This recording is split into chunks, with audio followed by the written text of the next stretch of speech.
வெண்முரசு. சொல்வடர்காடு 38. பெரும்பாலான வெற்றிகளை இளைய யாதவன் படைவல்லமை இல்லாமல்தான் அடைந்திருக்கிறான் என்பதை நீங்கள் அறிந்திருப்பீர்கள், அரசே, என்றார் சாந்தீபனி முனிவர். தருமன் புன்னகையுடன் ஆம் என்றார். இருவகையில் அவன் வெற்றிகள் அமைந்துள்ளன என்று கதைகள் காட்டுகின்றன. ஒன்று, மிகச்சிறிய படையுடன் எதிர்பாராத தருணத்தில் சென்று பெருந்தாக்குதலை நிகழ்த்தி வென்றதுமே விலகிச் சென்று விடுவது. அது வேங்கையின் வழி.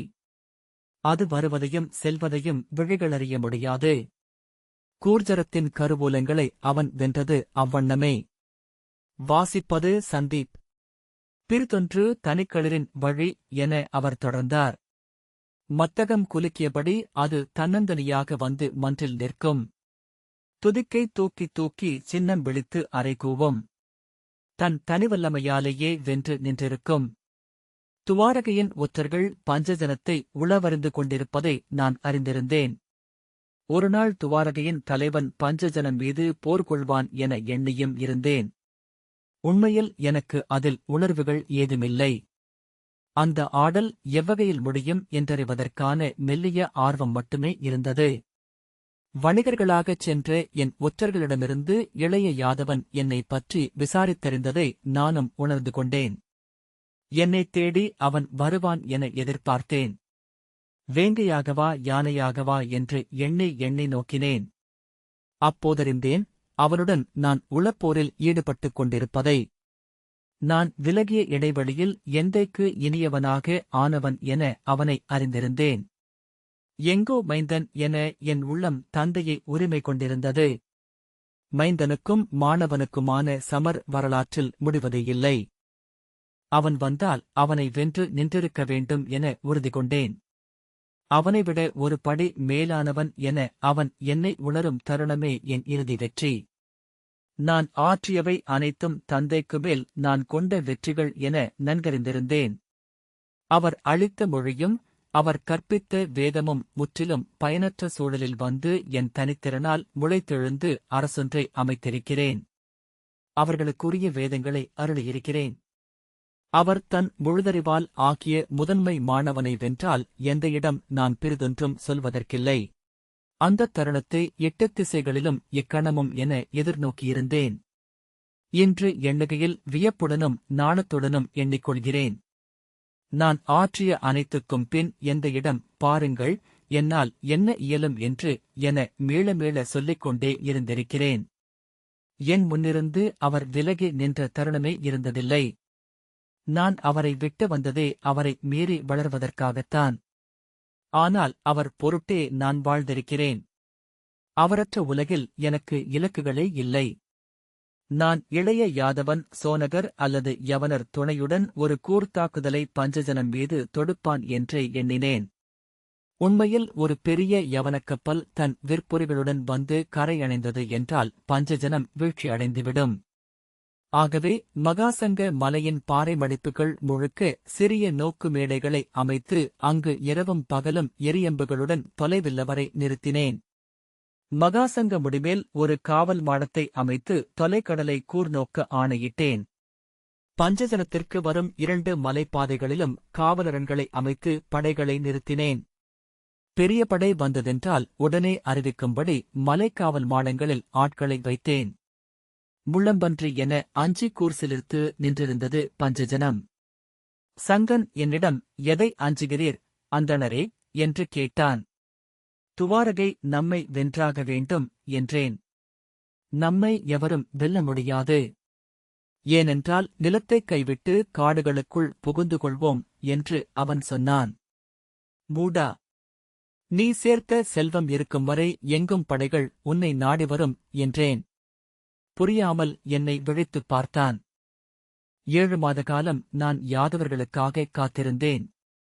அவன் வரவில்லை. துவாரகையிலிருந்து படை எழுவதற்கான எந்த அடையாளமும் கிடைக்கவில்லை. மெல்ல சங்கனும் படைகளும் எச்சரிக்கை இழந்தனர். அவ்வாறு எச்சரிக்கையை இழக்கச் செய்வதே அவன் நோக்கமா என்று எண்ணி நான் மேலும் எச்சரிக்கை கொண்டேன். அத்தனை கதைகளைக் கேட்டிருந்தும் கூட அவன் அவ்வாறுதான் செய்வான் என என்னால் ஏன் எண்ண முடியவில்லை என்று இன்று வியக்கிறேன். அவன் பஞ்சஜனர்களின் அலைவிழா அன்று விழவுக்களத்தில் தோன்றினான். தரங்கர்களின் தொல்விழா அது. அவர்களுக்கு கடலே முழுமுதல் தெய்வத்தின் கண்தொடு வடிவம். பெருந்தோற்றம் கொண்ட அன்னையின் ஆடைநுனி என அவர்கள் கடலை எண்ணினர். ஒவ்வொரு நாளும் அதைத் தொட்டு வணங்குவர். மலரும் அன்னமும் கொண்டு அதை வழிபடுவார்கள். அலைகளின் கை வந்து தங்கள் படையல்களை வாங்கிச் செல்லும்போது குரவையிட்டு கண்ணீர் மல்குவர். குழந்தை பிறந்த 7வது நாளே சிறு மரப்படையில் ஏற்றி அலைகளுக்கு மேல் கொண்டு செல்வது அவர்களின் சடங்கு. 7வது வயதில் தன்னந்தனியாக கடலுக்குள் ஊர்ந்து அலைப்பரப்பை கடந்து ஆழ்கடல் வரை சென்று வரவேண்டும். 18 வயதில் ஆழ்கடலுக்குள் சென்று அவன் உருவை விட பெரிய ஒரு மீனை பிடித்து வரவேண்டும். பஞ்சஜனத்தின் கடற்கரை பேரலைகள் எழுவது. அது ஏன் என்று நான் கண்டடைந்திருந்தேன். இருபக்கமும் 2 மலைகள் கடலுக்குள் இறங்கிச் சென்றிருக்க நடுவே நின்றிருக்கும் நிலம் அது. அலைகள் மலை நீட்சிகளில் அரைப்பட்டு வெண்ணுரை சிதற எழுந்து சுழன்று கொப்பளிக்கும். அங்கு எழும் அலைகளின் திசைகளையும் சுழிகளையும் அங்கேயே பிறந்து வளர்ந்த முதியோராலும் கணிக்க முடியாது. கடலோட்டமும் காற்றும் அப்பாறைகளின் அமைப்பும் இணைந்து ஆற்றும் பெருநடனம் அது. அறியாதோர் அந்தக் கரையில் நின்றிருப்பதை கூட உயிரிடர் அளிக்கலாம். அலை வலமிருந்தோ இடமிருந்தோ மட்டுமல்ல, சுழன்று நீர்பின்னாலிருந்து கூட வரும். ஒரு மரத்தடியை நீரிலிட்டால் விறகு திகழ்களாகவே அதை காணலாம். பஞ்சஜனர் மட்டுமே அவ்வலைகளில் ஆட இயலும். அலையற்ற கடற்கரைகளையே மீனவர்குடிகள் நாடுவது வழக்கம். ஆனால் தரங்கர் இக்கடற்கரையை அறியாத தொல்காலத்திலேயே தெரிவு செய்திருந்தனர். சில மீன்கள் அலை நுரைக்கும் அருவி முனையை நாடுவது போல. ஏனென்றால் அவை அங்கு வாழப் பழகிக் கொண்டால் எதிரிகளை அஞ்ச வேண்டியதில்லை. தரங்கர்களுக்கு அங்குள்ள கொலைக்கடலே பெருங்காவல். அவர்களன்றி எவரும் அக்கடல் வழியாக அவர்களை அணுக முடியாது. இருபக்கமும் எழுந்த மலைச்சுவர்கள் பக்கக் காவல். எதிரிகளற்றிருந்தமையால் அவர்கள் நட்புகளும் அற்றவர்கள் ஆனார்கள். ஆகவே காலத்தால் கைவிடப்பட்டு அங்கேயே மாற்றமின்றி வாழ்ந்தனர். பாரதத்தை அலைக்கழித்து கோத்திணக்கிய வேதப்புற்சரடு அங்கு வந்து சேரவேயில்லை. அவர்கள் பிற 4 குடிகளுடன் இணைந்தபோதுதான் உண்மையில் உரையாடவே கற்றனர் என்பார்கள். பஞ்சஜனர் அரசமைத்து சுங்கம் கொள்ளவும் வணிகம் செய்யவும் தொடங்கிய பின்னர் 5 குடிகளின் மொழிகளும் இணைந்து பஞ்சஜனம் என்னும் மொழியாகியது. வணிகர்களுடன் பேச அவர்கள் செம்மொழியின் சொற்களை கற்றனர். அரசே, நீர்ப்பாசியின் ஒரு துளி போன்றது செம்மொழியின் ஒரு சொல். அது எங்கோ வேதத்தில் இருந்து வந்திருக்கும். துளி ஈரம்போதும் அது முழு வேதத்தையும் கொண்டு வந்து அங்கே பரப்பிவிடும். ஐங்குடி அமைந்தபின் அங்கு வந்து அவர்களில் ஒருவனாகிய முதல் வைதிகன் நான். நான் அங்கு வேதமிழச் செய்தேன். விண்மீன் கணிக்கவும் கடல்மீன் கணிக்கவும் வேதம் உதவுவதை அவர்கள் கண்டனர். அங்கு சங்கன் காவலென அமர முதல் பெருவேள்வியை நான் இயற்றிய போது அவர்களும் இப்பெருநிலத்தின் வேர்ப்பினிலில் இணைந்து இதன் குடிகளானார்கள். அவர்கள் கடலன்னையின் குரல் குடிகொண்ட சங்கத்தை வழிபடும் வழக்கம் கொண்டவர்கள். அவர்களின் குடிமூத்தோர் தலையில் ஒரு சங்கை அணிந்தபடியே அவையமரும் வழக்கம் கொண்டிருந்தனர். அவர்களின் தெய்வச் சொல்லின் வெண்ணிற வடிவம் என அமைந்திருந்தது பாஞ்சஜன்யம். பாஞ்சஜன்யத்தின் ஓங்காரமே வேதத்தின் முதல் ஒலித்துளி என நான் அவர்களுக்கு கற்பித்தேன். அவர்களின் அனைத்து இறை வழிபாடுகளிலும் பாஞ்சஜன்யம் மையமென அமர்ந்தது. தரங்கர்களின் அலைவிழவை ஐங்குடியினரும் கொண்டாடும் பெருவிழவென நான் மாற்றினேன். அதன் முதல் நாள் வேள்வியின் எரிகொடையும் 3ஆம் நாள் கடற்கொடையும் நிகழும். கடற்கொடை நாளில் முதற் புலரியில் அலையன்னைக்கு அன்னமும் மலரும் அளித்து வணங்கிய பின் பகல் முழுக்க போர் விளையாட்டுகளும் பெண்டிரின் நடனங்களும் நிகழும். அதன்பின் இளையோர் அலையிலிறங்கி கடலாடுவார்கள். உணவுக்கும் மதுவுக்கும் பின் அலைநீராட்டு நிகழ்ந்து கொண்டிருந்தது. வெற்றுடல் கொண்ட ஆணும் பெண்ணும் கொந்தளித்து சுழன்றடித்து அலைகளுக்குள் பாய்ந்து நீந்தித் துடித்தனர். சினந்த புறவிகள் போல பிடரி பறக்க எழுந்து வந்த அலைகள் மேல் தாவி ஏறி கைவீசி பறந்தனர். அரைந்து சுருண்ட அலைகளில் சென்று கரிய பாறைகளை கைகளால் கவ்விக்கொண்டு ஏறி மேலே சென்றனர். ஆண்களும் பெண்களும் உடல் தழுவி நீருக்குள் புகுந்தனர். வெண்பற்கள் ஒளிவிடச் சிரித்தபடி மேலெழுந்து வந்தனர். முதியோர் கரை முழுக்க நிறை நின்று கைவீசிக் கூவியும் துள்ளி ஆர்ப்பரித்தும் அவர்களை ஊக்கினர். கரை மீள்பவர்களுக்காக மணல் வழியில் ஊனுணவும் மீனுணவும் சமைக்கப்பட்டன. அரச மேடையில் சங்கன் கோல் சூடி மணிமுடி அணிந்து பொன்னணிகளும் மணியாரங்களும் ஒளிவிட அமர்ந்திருந்தான். அவனருகே ஐங்குலத்தைச் சேர்ந்த அவன் 5 அரசியரும் முடிசூடி அமர்ந்திருந்தனர். பின்னால் அமைச்சர் குழு நின்றிருந்தது. அரச மேடையின் வலப்பக்கம் பொன்மேடையில் பாஞ்சஜன்யம் மலர் சூடி அமர்ந்திருந்தது. அதனருகே வைதிகனுக்கான தர்ப்பை மேடையில் நான் அமர்ந்திருந்தேன். இடப்பக்கம் மங்கல முழவுகளும் கொம்புகளும் குழல்களுமாக இசைச்சூதர் நின்றனர். அலைகளில் பெருங்கூச்சல் எழுவதை நான் தான் முதலில் கண்டேன். சுறாமீன் வந்திருக்குமென முதலில் எண்ணினேன். ஆனால் அத்தகைய அலைவழியில் பெருஞ்சுறா நீந்த முடியாது. எப்போதாவது தவறிவரும் பெருமீன் கூட பாறைகளின் அரைப்பட்டு உயிரிழந்து உடல் சிதறி கரையொதுங்குவதே வழக்கம். அனைத்து இளையோரும் ஒருங்கு திரண்டு ஒரு மீன்சுழி என ஆவதை, அவர்கள் அலைகளில் எழுந்தமைந்து ஏதோ கூவுவதை கேட்டேன். அலை ஒன்று மேலெழுந்து அமைந்தபோது அதன் உச்சியில் ஒரு கணம் யானை மறுப்பிலென அமர்ந்து கைவீசி இறங்கி மறைந்த இளைய யாதவனை அடையாளம் கண்டு கொண்டேன். வந்தவன் இளைய யாதவன் என்று நான் சொன்னதும் சங்கன் சினத்துடன் எழுந்து நின்றான். படை கொண்டு வந்துள்ளானா? எங்கே? என்றான். தனியாக வந்துள்ளான். கடல் வழியாக என்றேன். நீந்தியா? இக்கடல் வழியாகவா? என்றான் சங்கன். நான் ஆம் என்றேன். அவன் திகைப்புடன் நோக்கி நின்றான். அவன் மனைவியர் வியப்புடன் கிளர்ந்து எழுந்து நின்று நோக்கினர். தங்களுக்குள் துள்ளும் குரலில் மொழியாடிக் கொண்டனர். முதலில் இளையோரிடம் எழுந்த திகைப்பும் விலக்கமும் அகல்வதைக் கண்டேன். அவன் அந்த அலைகளில் ஏறி வந்தான் என்பதே அவனை அவர்களில் ஒருவனாக ஆக்கியது. அவனை அவர்கள் பிடிக்க முயன்றனர். அவன் அவர்களின் தோள்களை மிதித்து தாவி அகன்றான். தழுவிய கைகளினூடாக நழுவிச் சென்றான். ஒரு கட்டத்தில் அது ஓர் விளையாட்டாகியது. நீர்த்துளிகள் பளிங்கு மணிகளாக தெரித்து ஒளிவிடும் வெளியில் அவன் கரிய முகம் எழுந்து சிரித்து மறைந்து கொண்டிருந்தது. கரையில் இருந்த அனைவருமே சொல்லின்றி அதையே நோக்கிக் கொண்டிருந்தனர். அலை பிறந்தவன் போலிருக்கிறான் என்று ஒரு பெண் சொன்னாள். அவனை அலைமகள் குழுனன் என்கிறார்கள் என்று இன்னொருத்தி சொன்னாள். இக்கதைகளை எல்லாம் இவர்கள் எப்படி அறிந்தனர் என்று நான் வியந்தேன். பின்னர் அவன் கரையணைந்தான். அவனைச் சூழ்ந்து ஐங்குடியின் இளம்பெண்கள் முலை ததும்பும் இளைய உடல்களுடன் கைவீசி நீந்தி வந்தனர். அவனைத் தழுவியும் அவன் உடல் தொட்டு வழுக்கியும் நீந்திச் சிரித்தனர். மணல் விளிம்பில் அவன் கரையேறிய போது அவன் உடலையே அங்கிருந்த அனைவரும் முழுவழியாலும் நோக்கிக் கொண்டிருந்தனர். முற்றிய எருமைக் கொம்பு போல என நான் எண்ணிக்கொண்டேன். கருமையின் ஒளி, உறுதியின் ஒளி, உயிரின் ஒளியும் கூட. அத்தசை வளைவுகள், எலும்பசைவுகள். அவன் வந்து சங்கனின் அரச மேடைக்கு முன்னால் நின்றான். அரசே, யாதவனாகிய நான் இங்கே உங்கள் குடியென வந்து நின்றிருக்கிறேன். தங்கள் பாதங்களை வணங்குகிறேன் என்றான். சங்கன் அச்சொற்களை எதிர்பார்க்கவில்லை. முகம் மலர்ந்து அரியணையில் அமர்ந்து நிமிர்ந்த தலையுடன் நன்று, வாழ்க என்று வாழ்த்தினான். நான் இங்கு உங்கள் குலத்தைப் போருக்கு அறை கூவுகிறேன். படைக்கலம் எதுவாயினும் போர்முறை எதுவாயினும் எவருடனும் தனிப்போருக்கு நான் உருக்கமாக உள்ளேன். வென்றால் உங்கள் ஐங்குலமும் எனக்கு அடங்க வேண்டும் என்றான். அவனைச் சூழ்ந்து வேலியென நின்றிருந்த ஐங்குடியினர் அதை எதிர்பார்க்கவில்லை. சில கணங்கள் அமைதிக்குப் பின் ஒலிகள் கலைந்தன. மெல்லிய குரலில் அவன் என்ன சொன்னான் என்று பேசிக் கொண்டனர். மெல்ல குரல்கள் எழுந்து முழக்கமாயின. பாரத வருஷம் முழுக்க இருக்கும் நடைமுறை இது. நீங்கள் என்னிடம் போர் புரிய மறுக்க முடியாது என்றான். நான் சங்கனிடம் வேண்டாம், மறுத்துவிடு என்றேன்.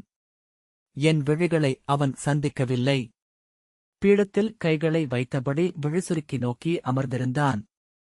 இளைய யாதவன், இங்குள்ள கன்னியர் சொல்க, நான் கோருவது பிழையா என என்றான். அத்தனை பெண்களும் கைகளைத் தூக்கி, பிழையல்ல, ஆண்கள் எழுக, போர் நிகழ்க என்று கூவினர். பற்கள் ஒளிவிட கிள்ளைக் குரல்களுடன் கூவிச் சிரித்தனர். 4 பெண்கள் ஓடிச் சென்று அவனைத் தூக்கி தங்கள் தோள்மேல் உயர்த்தினர். ஆம், இளைய யாதவனுக்கு இங்கே யார் நிகர் என்று ஒருத்தி உரக்கக் கூவினாள். ஆம், ஆம், சொல்க என்று மற்ற பெண்கள் கூவினர். சங்கன் எழுந்து தன் செங்கோலையும் மணிமுடியையும் எடுத்து அமைச்சர்களிடம் கொடுத்தான். நான் வெறும் மற்போர் போதும். வென்றான் என்றால் அவன் கோருவதை அளிப்பேன் என சொல்லளிக்க வேண்டாம் என்றேன். இச்சிறுவன் வெல்வான் என்கிறீர்களா அந்தணரே என்றான் சங்கன் சினத்துடன். ஒன்றும் சொல்ல முடியாதென்று உணர்ந்து நான் அமைதியானேன். சங்கன் மேலாடையை களைந்தபடி, இளையோனே, என்னுடன் தோள்கோத்து களம் நெல் என்றான். அவ்வண்ணமே என்றான் இளைய யாதவன். வெற்றிக்குப் பின் நான் கோருவது ஐங்குலத்தின் அரசனாக அமர்தலை என்றான். முதலில் நீ களத்தில் எத்தனை கணம் நிற்பாய் என்று பார். தன்னந்தனியாக கடலுக்குள் சென்று சுறா கொண்டு வந்து அரசனாக ஆனவன் நான் என்றான் சங்கன். ஆம், அதை அறிந்தே உங்களை வெல்ல வந்தேன். அச்சுறாவையும் இன்று வென்றவனாவேன் என்றான் இளைய யாதவன். பெண்கள் கூவிச் சிரித்து வெல்க, வெல்க என்றனர். அவர்கள் மணலில் இறங்கி தோள் விரித்து நின்றனர். கொடுக்கு விரித்த கடல் நண்டின் முன் ஒரு சிறு கருவண்டு நிற்பது போலத்தான் இருந்தது. தன் பெருந்தோள்களைத் தட்டியபடி சங்கன் சுற்றிவர அவனை கூர்ந்து நோக்கியபடி இளைய யாதவன் சுழன்றான். அப்போதும் அவன் முகத்தில் இளநகைப்பு இருந்தது. அவனை நோக்கிக் கொண்டிருந்தபோது எனக்கு ஏற்பட்ட வியப்பை இப்போதும் நினைவு கூர்கிறேன். அவனுக்கு அச்சமென்பதே இல்லையா? வென்றுவிடுவோம் என அத்தனை உறுதியாகவா எண்ணுகிறான்? தனிப்போரில் எந்தப் பெருவீரனும் தோற்பதற்கு வாய்ப்புள்ளது என்று அறிந்திருக்கிறேன். தான் யாரென அறிந்தவர்களுக்குரிய உறுதியா அது? அல்லது எதையுமே அறியாத குழந்தையாடலா? அனைத்தையும் வெறும் லீலை என்று கற்பிக்கும் எந்தையின் சொற்களை அவ்வண்ணமே தலைசூடிக் கொண்டானா?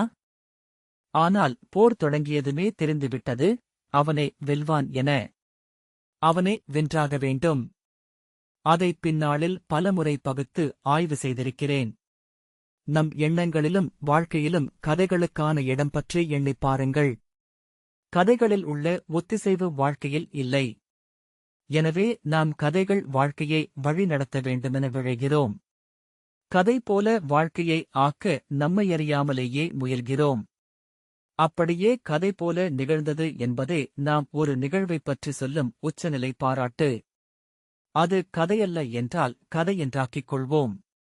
கதையென ஒத்திசையாத ஒன்றை நினைவிலிருந்தே அகற்றுவோம். அரசே, நம் வாழ்க்கையில் பெரும்பாலும் கதையாக நாம் கேட்டவற்றையே மீளவும் நடிக்கிறோம். அந்நிகழ்வின் அறமோ நெறியோ அல்ல, அதில் செயல்படும் ஆற்றல்கள் அல்ல, அதன் பின்னாலுள்ள கதையின் வடிவமே நம் உள்ளத்துள் கரந்து அத்தருணத்தை முடிவு செய்கிறது. அங்கே இளைய யாதவன் வெல்வதை அத்தனை இளையோரும் உளவிழிகளால் நோக்கிவிட்டனர். ஏனென்றால் அதற்கிணையான கதைகளை அவர்கள் பலமுறை கேட்டு அதில் பலமுறை உளம் எடுத்திருந்தனர். அவனை நீங்கள் நன்கறிவீர்கள் அரசே, தன்னை ஒரு கதையென ஆக்கிக் கொள்வதையே எப்போதும் செய்து கொண்டிருக்கிறான். ஓர் எழுச்சிமிக்க நாடகத் தருணமென அனைத்தையும் ஆக்கிக் கொள்கிறான். அன்று அவன் அலைகளின் மீதேறி பஞ்சஜனத்தின் விழாவுக்கு வந்ததே சிறந்த நாடகத் தொடக்கம். தனித்த அழகிய இளைஞன் ஒளிவிடும் சிரிப்புடன் மழலையின் தெளிந்த விழிகளுடன் வந்து மற்களத்தில் நிற்கிறான். எதிரே அவனைவிட பல மடங்கு பெரிய தோள்கள் கொண்ட மல்லன். அங்கிருக்கும் அன்னையரும் கன்னியரும் யார் வெல்ல வேண்டுமென விழைவார்கள்? அத்தனை பேரின் விழிகளும் வேண்டிக் கொண்டிருந்தன. உள்ளங்கள் ஏங்கிக் கனிந்திருந்தன.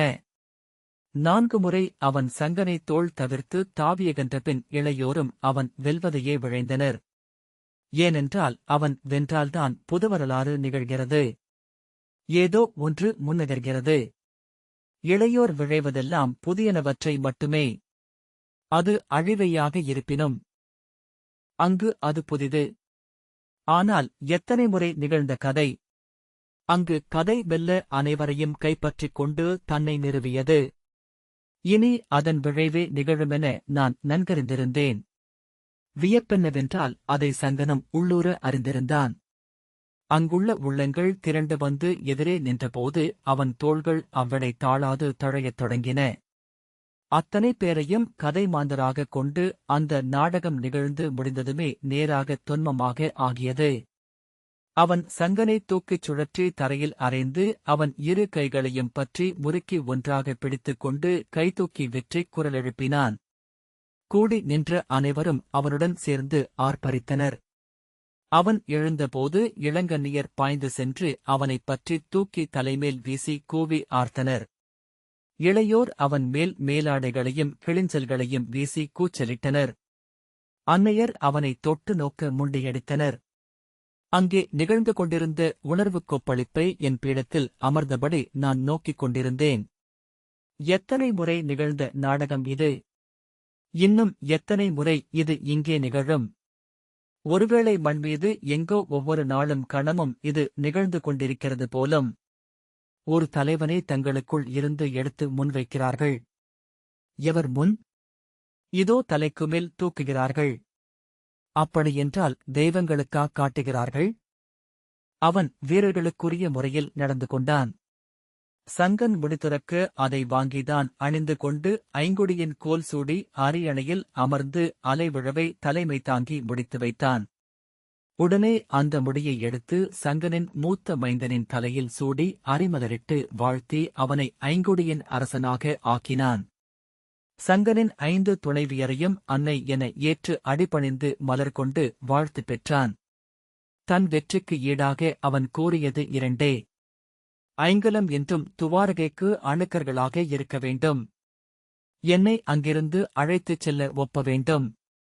ஐங்கலத்து மூத்தோர் கூடி அவனை வணங்கி அவர்களின் அருங்கொடையாக பாஞ்சஜன்யத்தை அவனுக்கே அளித்தனர். ஐங்கலம் என்றும் துவாரகையின் ஒரு பகுதி என்பதை அக்கொடை வழியாக அவர்கள் உறுதியளித்தனர். இன்று அவ்வுறவு மேலும் வலுவாகிவிட்டிருப்பதை நீங்கள் அறிந்திருப்பீர்கள். பட்டத்து இளவரசர் பிரத்யும்னர் சங்கனின் மகளை மணம் புரிந்து கொண்டிருக்கிறார்.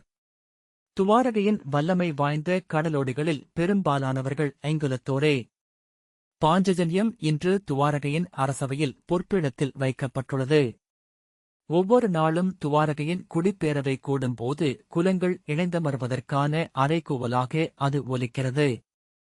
அவை நிறைவில் இளைய யாதவன் தன் ஆணைகளை உரைத்து முடித்ததும் அவன் சொல்லுக்கு தெய்வங்கள் அளிக்கும் ஆதரவு குரலாக அது ஒலித்தமைகிறது.